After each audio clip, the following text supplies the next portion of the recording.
tumesimama tukiwa watano, tukiwa mimi Nyoro, tukiwa na baba yao Waititu, tukawa na Gakuyo, tukawa na Mugwe, tukawa na Akuirin.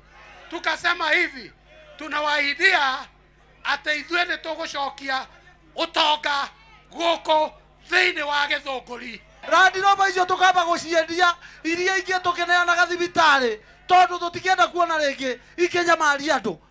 Gũgĩkinya mũthenya wa ballot, siku ya nomination, muamuke asubuhi na mapema pale kwa gavana muweke baba yao.